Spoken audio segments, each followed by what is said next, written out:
Good Wednesday, day after Election Day in the US. And yeah, obviously Trump won. So, to all the folks who wanted Trump to win, congratulations. And to all the folks who did not want Trump to win or who wanted Harris to win, um, you know, it's okay. You'll get through the next period of 4 years and you'll get to vote in the next election, I guess, for someone else.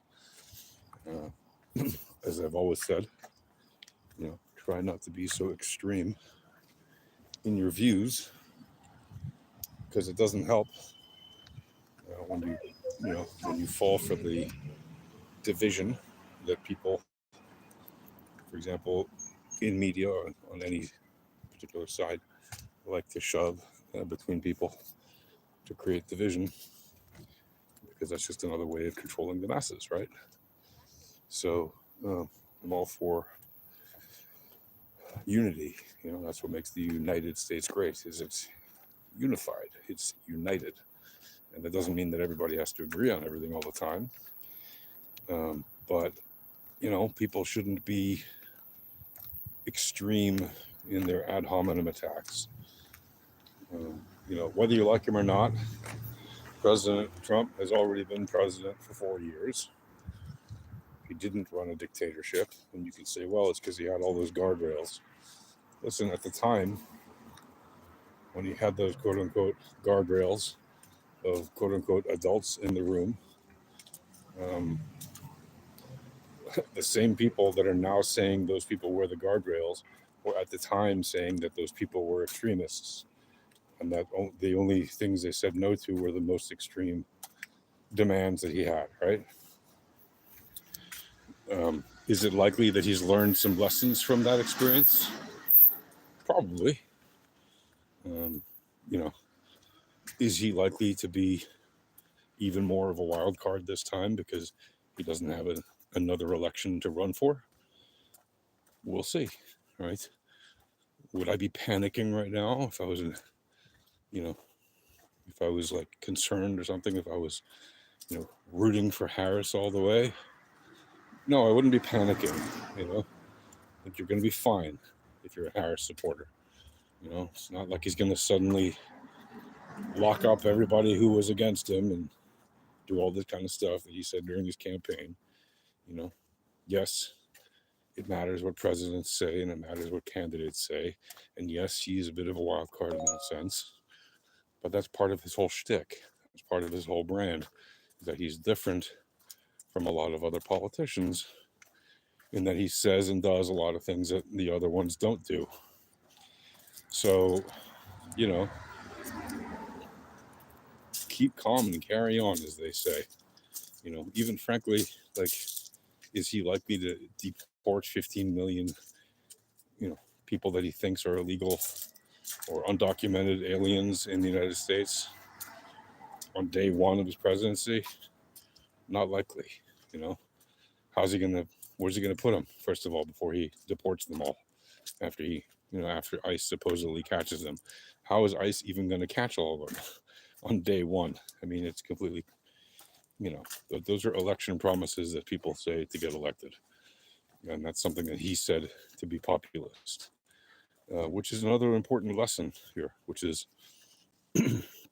whether you like it or not, at the moment, the U.S. is very much on a populism kick, right?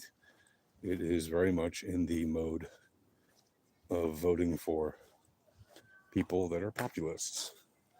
Again, whether you like it or not, establishment politicians are not super popular when it comes to the top ticket at the moment. Obviously, right? Like Trump is, even though he is an establishment elite guy, he's considered even among the establishment to be a bit of a black sheep, and he always was, right? For multiple reasons. And he just proved once again that people perceive him to be an outsider. It doesn't matter if he is or isn't. He's a billionaire, right? How much of an outsider is he? He's in the financial elite, whether you like to admit it or not, right? So, And whether he has less than $1 billion or more than $1 billion, doesn't matter. The guy's obviously, he's fine, right, financially.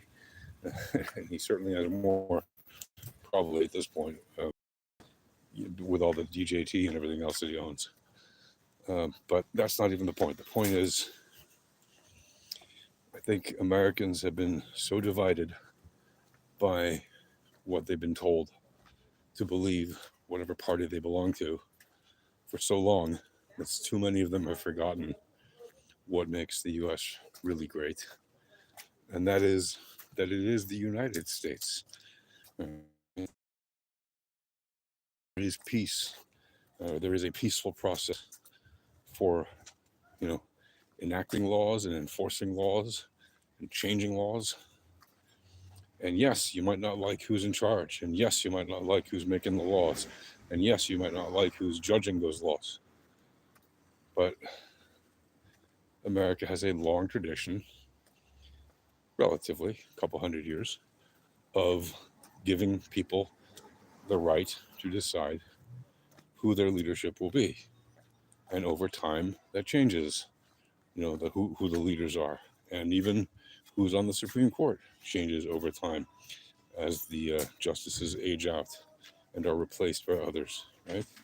And yes, sometimes that can take a very long time if you happen to want the other side that isn't in power in any of the branches um, for that change to take effect. But it does happen, right?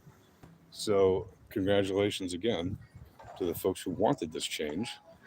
It was not an easy thing to achieve, and it demonstrates the power of coming together and carrying a strong message, right? It demonstrates the power of saying, yeah, we're not just going to accept, what the system had told us for so many years, and we stand against it and we don't believe it, right? Whether that information was correct or not, right? Whether the system was accurate or not in how they portrayed him as being, anti-establishment, and how they portrayed him as being anti-democracy or whatever.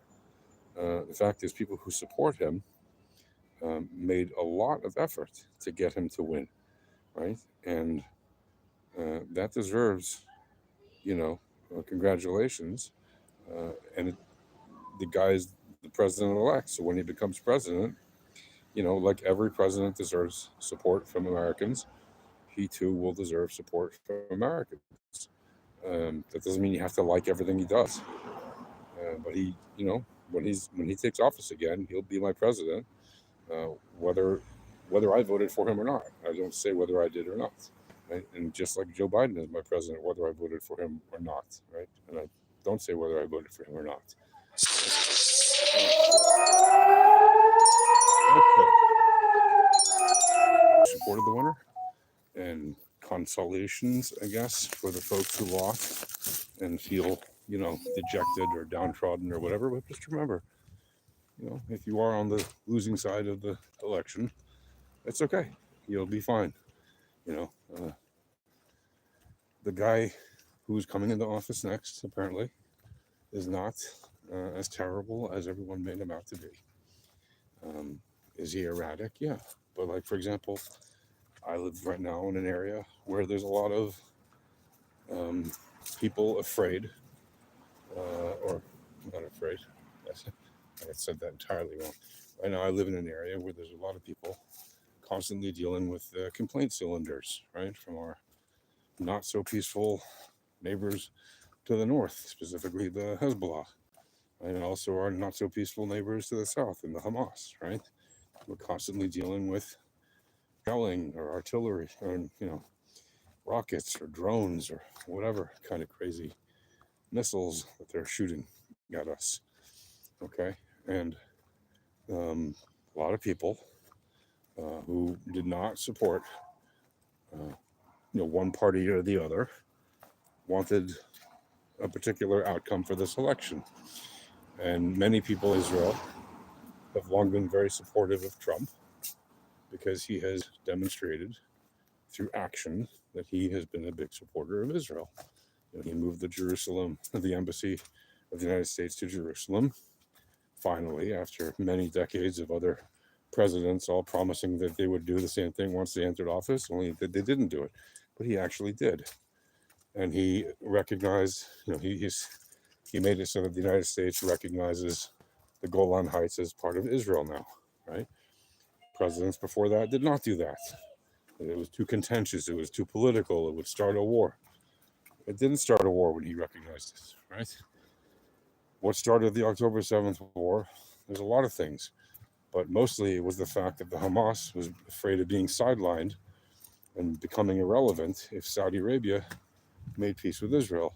And that, and the fact that Israel's prime minister, may have, in my opinion, he did, allowed it to happen in some ways, because it was for him political capital to keep himself in office, to avoid legal issues that he has to deal with. And it doesn't matter if he did or didn't. It matters, now more than a year into the war, he's still the prime minister, and as long as he is, he's prosecuting the war as best he sees fit. And Israel is kinetically, at least, winning the war. Now, you may not like the way that Israel is kinetically winning the war. And for me, the biggest issue is still getting the hostages home. But you can't deny that Israel is winning the war kinetically. You may say politically or diplomatically or in a PR sense, Israel is losing big time. Maybe, maybe not. We'll see. But the argument is always made, especially by Israelis, that it does not matter what people say Israel should do, right? Especially if they're not in Israel. But even those in Israel, it doesn't matter what people say Israel should do. It matters what Israel does, right? When you're a country constantly fighting for your survival, constantly fighting for your existence because your neighbors just don't want you to exist. They don't believe you have the right to exist. Forget have a state. Forget have it be a state in peace, right? When you're in an existential battle every day of your life, even when there isn't an active war, well, it makes for a very different mindset about how you view the world, right? And so that's why a lot of Israelis have been ardent supporters of Trump, okay? And there's also been a whole bunch that are ardent supporters of Harris. Before that, they were ardent supporters of Biden. Why? Because they believe in the old corporate way of corporate Democrats, right? They believe in traditional politics.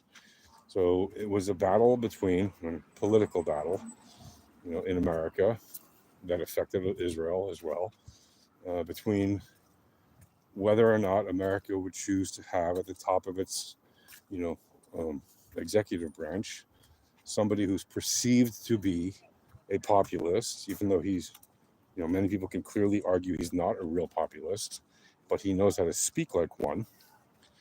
He knows how to exploit that very well, and it works. Or whether or not they would stick with traditional, corporate politics, right? So America chose a populist.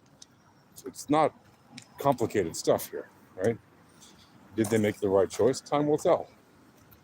Did we as Americans elect the right guy for the job? Time will tell. But look, there's also the argument to be made, and it is not without reason, that being a wild card without guardrails, supposed guardrails, is actually to the advantage of the American president and the American people. Because, especially when it comes to foreign relations and foreign affairs. Why? Because dictators and tyrants will fear a wild man much more than they will fear somebody that they consider very predictable. Now, will they have more respect for a wild man or for a traditional politician? That depends on the person. Will somebody like Kim Jong-un try to flatter his way into Trump's heart again and, make himself not be seen as less of a malevolent person than he is because Trump will endear himself to him? Maybe, maybe not. We'll see. Will Putin try to be even more ambitious in his projects to take over more of Ukraine? Or will Trump actually successfully stop the war in Ukraine in some way that is just? Or will he force Ukraine to surrender land that Russia just, conquered in war through an illegal invasion? Well, again, time will tell. It's certainly demonstrable that it could go either way, and that is why it's a bit of a gamble. But people were sick and tired, clearly, in the United States, of doing things in what they considered the old-fashioned way, right? And they didn't view Harris as a different enough candidate from Biden to want to vote for her. It's that simple, right? She did not differentiate herself enough. And this is partly the Democrats' fault for, first of all, letting Biden run to begin with at his age, given the fact that he was apparently not competent. And it showed itself very clearly during his debate with Trump, or not capable of being competent for the next 4 years. He's at the edge now. And when it's time for him to go, he should go. And that is partly the Democrats' fault for not fielding a better list of candidates to run against Biden in the primaries, right? And to have them actually have a proper shot, right? No, they went with, we must follow our dear leader, right? So as much as people who accuse Trump of being a cult leader could say that he's a cult leader, leader of personality, cult of personality thing, you could argue the same exact thing about Biden. Like, he was an old man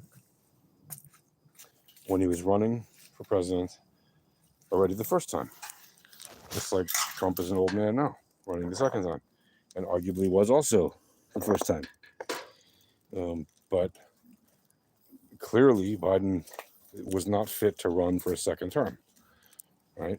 And he should have stepped aside a lot sooner so that people would have had a better shot if he actually wanted his. But did he want his party to win? Well, he says he did. But if he did, he miscalculated significantly because he thought he was the only one who could actually do the job. And you have to have a lot of conceit, a lot of arrogance to think you are the only one that can actually win against another candidate in a country as big as the United States. And it's extremely arrogant. Just because you beat a candidate once doesn't mean you're the only one who can beat him a second time. And to even suggest that, conceded. So, look, as somebody who's living in Israel, do I expect the situation here to change because of who the president is? To be honest, I don't, right? I believe Israel will do and has to do what it needs to do based on its own interests, which are, times or 90, when there's any kind of disagreement between the U.S. and Israel, we see it actively, that there are disagreements, and that's okay. It's normal that there's disagreements between allies. What isn't normal is for allies to make crazy demands of each other, especially like when the U.S. makes crazy demands of Israel, saying things like, you must have a ceasefire with no conditions. You must not enter Rafah. If they hadn't entered Rafah, well, Sinwar would still be alive. If they hadn't entered Rafah, and they said, if you go into Rafah, it's going to be a humanitarian disaster. It's going to be, 100,000 deaths just in Rafah alone. There weren't 100,000 deaths in Rafah alone. Not even close. Not even anything close to that. But American politics is American politics. And they view themselves, the American politicians view themselves as kind of leaders of an empire. And so very much they have conceited and arrogant views of themselves. Should they, shouldn't they, These are questions that are, answered by diplomacy and political science. They're certainly not questions that are answered merely by guessing and saying, well, there's a theoretical probability that having so and so in power will do this. No, we don't actually know what the result will be of having President Trump be in office again. Right? We don't know. It might be good for Israel. It might not be so good. It's possible that he will be influenced and he will bend the ear to some not so great leader or country because their leader will flatter him and maybe buy him with some kind of a contract, let him build some buildings in their country or whatever. It might be. But I don't think he'll sell Israel down the river, so to speak, because he's shown time and time again so far that he does support Israel and his base supports Israel. Now, you could say, well, he doesn't really have to care about his base anymore. He's not running for office anymore. Okay, true. But if there's one thing the guy does care about, it's how people perceive him. And his base does perceive him a certain way. And they're certainly not going to love, because a lot of them are Christian fundamentalists, and they are strong supporters of Israel. And they're certainly not going to love if he suddenly is anti-Israel and pro-Hamas, right? So he's not going to do that. And he's not. He hasn't shown in any way that he's pro the terrorists. He's never done that. Is he likely to pressure Israel? Yeah, all presidents do that at some point. Is he likely to make it uncomfortable for the average Israeli to live? I don't think so. No. I think Israelis will be fine. And they'll probably be happy that he's in office. And despite their many reservations about Biden or Harris, I think most Israelis, who wanted Biden to do well and who wanted Harris to win, they had aspirations that they saw ultimately were not fulfilled because the corporate Democrats that they are were incapable of moving beyond that structure of politics. They were incapable of not being corporate Democrats. They relied too heavily on social issues that were frankly wedge issues created by the very people they were running against.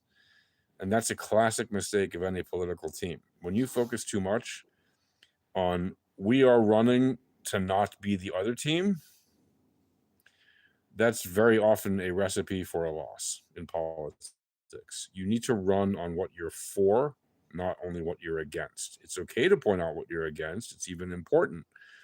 But if you only run on what you're against, it's not going to land very well with the voters.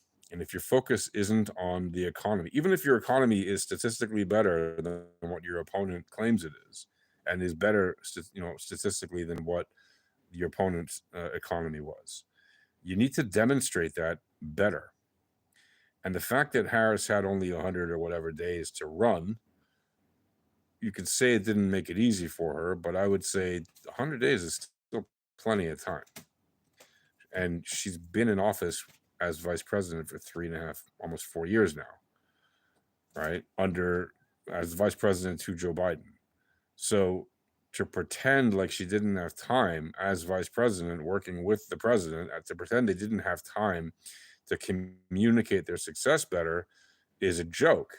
They didn't communicate their success well. They utterly failed to do it. If they had done it well, if they had convinced more people that the economy was stronger, if they had convinced more people that they were better off than they were 4 years ago, then there wouldn't have even been a contest.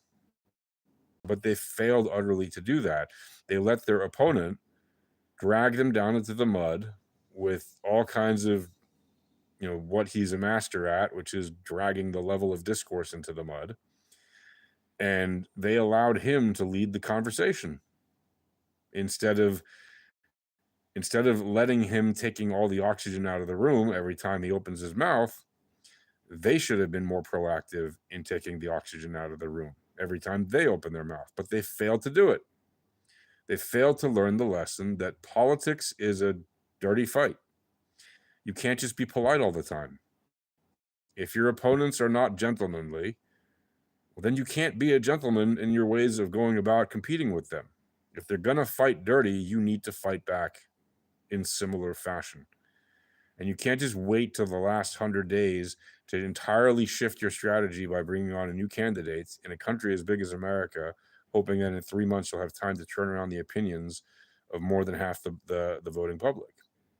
It's just not reasonable, right? That's why the Democrats shot themselves in the foot and cost themselves the election. And that's why the Republicans won, because they were able to focus. You might not like it, you might not want to hear it, whatever, but his whole vengeance is mine kind of thing appeals to a lot of people who are angry at the system. They want things to change. They want things to be different. And yes, a lot of it is grievance politics and fear-mongering and everything else. But that works with people. I hate to say it, but I hate to say it only because I hate to wake you up to the fact, but you need to be woken up to the fact, apparently. Populism works for a reason. Populism in politics exists for a reason. It's not by accident that populist candidates win a lot of elections, even if what their planned suggested agenda are scares the bejesus out of the intellectual classes and the academic classes and the traditional media classes, right? And the traditional voter classes. It works for a reason, okay? People who are angry with the system, whether you like them or not, people who are angry with the system have the right to be angry with the system. And there's certainly no surprise as to why they're angry with the system. The system has been letting them down for decades. And yes, some of them are fearful for the changes that are inevitable, demographic changes and other changes. And yes, some of them are, angry and want to take vengeance on those they think caused all this because they've been basically brainwashed by their echo chamber, just like the left people have been brainwashed by their echo chamber to fear the rise of the conservative movement, right? And yes, the extremes in both groups are not good for moving the parties towards a unified view of the world. Right? They're causing more division as much as possible. And yes, corporate media on all sides, left and right, are doing everything that they can to drive those wedges in between people because it's good for their ad sales. And it's good for their corporate agenda. And it's good for pushing the products that their companies own and are driving. So, yeah, that's my quick take on what happened in the U.S. election in 2024. And personally, I'm looking forward to hopefully a great 4 years. And if it doesn't turn out to be great, well, there'll be another election in 4 years. So that's that for now. Again, congrats to all my fellow Americans who voted for Trump, and solace and empathy to all my fellow Americans who voted for Harris or just didn't want Trump to win. It's not the end of the world, people, and the MAGA people are going to be very happy now, and the left people are going to be very sad now. But just remember, folks, we're all Americans, and what matters is peace and civil unity. Whether we disagree politically or not, we can continue to argue forever on a Wednesday. As long as we keep the discourse civil, trust me, you want to live in a country where your discourse is civil and your disagreements are with words, rather than to have to do what I just did now, which is go to a bomb shelter every random amount of time because some terrorist group is shooting rockets at you or they're invading your village and trying to murder you, right? You don't want to live in that kind of a society. You want to, and if that, God forbid, ever happens in the United States, what do you think the United States would do? You think they would be all polite about it? No, they would do everything they can to stop them, just like Israel is doing everything it can to stop this garbage, right? Yeah, we have a lot of attacks here, but we've had a lot more over the past year, and they're starting to get a bit lower in number. Yes, there's spikes here and there because, as well, a cornered wild animal will lash out before its time is ended, right? And the terrorists know this. They know that our army is coming for them, and they're likely going to be facing an end if they don't surrender soon, especially now that Trump has been elected and Israel doesn't really have any reason to stop doing what it's doing now, right? Other than to win this war and get the hostages home. And then if the bad guys are done, if they accept their loss, then we can make peace. You don't make peace if the enemy doesn't surrender. There's no peace to be made, right? So that's the point of view that I have right now as an American who is in Israel. And I hope for peace and good times and prosperity and health and all that good stuff for everybody. And yeah, I'll see you guys in the next video. Cheers.